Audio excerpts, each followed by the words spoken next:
Baik, Assalamualaikum warahmatullahi wabarakatuh. Perkenalkan, nama saya Faridila dari Universitas Negeri Makassar, Fakultas Ilmu Pendidikan, jurusan Bimbingan dan Konseling.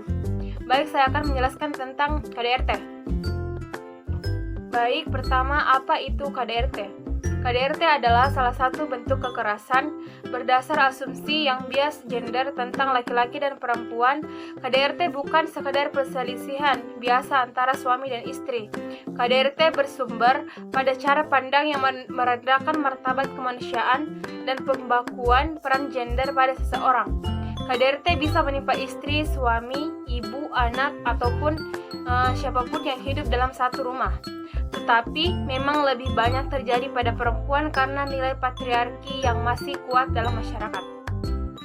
Dalam Undang-Undang Republik Indonesia Nomor 23 Tahun 2004 tentang penghapusan kekerasan dalam rumah tangga menjelaskan bahwa KDRT adalah setiap perbuatan terhadap seseorang, terutama perempuan, yang berakibat timbulnya kesengsaraan atau penderitaan secara fisik, seksual, psikologis, dan atau penelantaran rumah tangga, termasuk ancaman untuk melakukan perbuatan pemaksaan atau perampasan kemerdekaan secara melawan hukum dalam lingkup rumah tangga.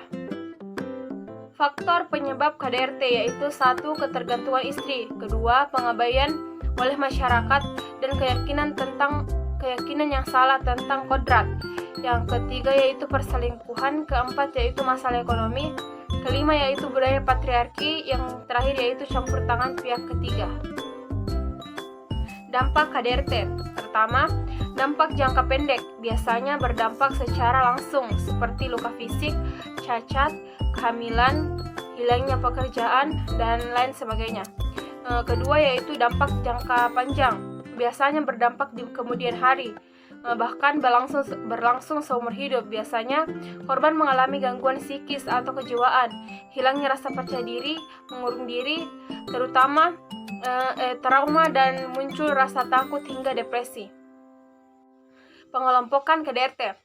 Undang-Undang Nomor 23 Tahun 2004 tentang KDRT.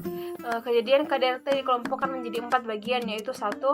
Kekerasan fisik yang dapat mengakibatkan korban kekerasan mengalami rasa sakit, baik luka di bagian dalam maupun luka bagian luar. Kedua yaitu kekerasan psikologis. Kekerasan psikis bagi korban sebagai akibat dari perilaku atau perbuatan yang menyebabkan korban tidak berdaya, rasa takut yang berlebihan, hilangnya rasa percaya diri, dan beban mental karena kegelisahan dan permasalahan yang selalu muncul baik dalam hati maupun pikirannya. Ketiga yaitu kekerasan seksual, merupakan tindak kekerasan yang menimbulkan korbannya mengalami depresi, rasa takut karena perbuatan yang tidak disukai oleh korban, disertai dengan adanya pemaksaan ataupun penganiayaan.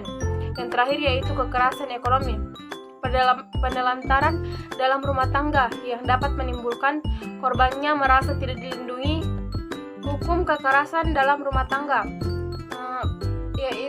Hukum kekerasan dalam rumah tangga diatur dalam Undang-Undang Nomor 23 Tahun 2004 yang dibuat oleh beberapa pertimbangan, diantaranya yaitu bahwa setiap warga negara berhak mendapatkan rasa aman dan bebas dari segala bentuk kekerasan sesuai dengan falsafah Pancasila dan Undang-Undang Dasar Negara Kesatuan Republik Indonesia tahun 1945. Kedua yaitu bahwa segala bentuk kekerasan, terutama kekerasan dalam rumah tangga, merupakan pelanggaran hak asasi manusia dan kejahatan terhadap martabat kemanusiaan serta bentuk diskriminasi yang harus dihapuskan.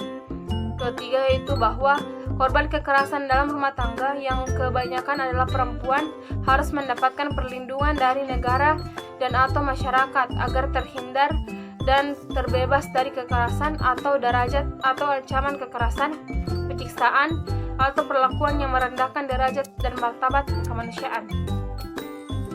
Yang terakhir yaitu upaya pemulihan terhadap korban KDRT, yaitu 1. Melakukan pelayanan kesehatan. Korban kekerasan berhak atas pelayanan, pemulihan, dan mendapatkan tindakan medis khususnya dari tenaga kesehatan. Kedua yaitu pendampingan korban. Pendampingan korban dalam hal ini adalah dengan melakukan konseling terhadap korban kekerasan. Ketiga yaitu pemberian konseling.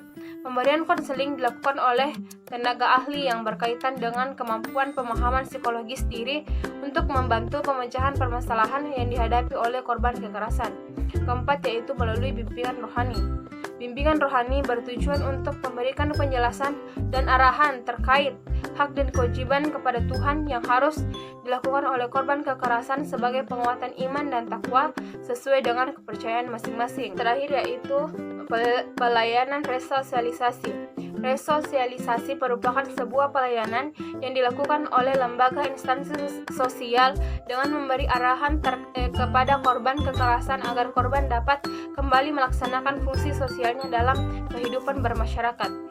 Baik, terima kasih. Itulah tadi materi dari saya.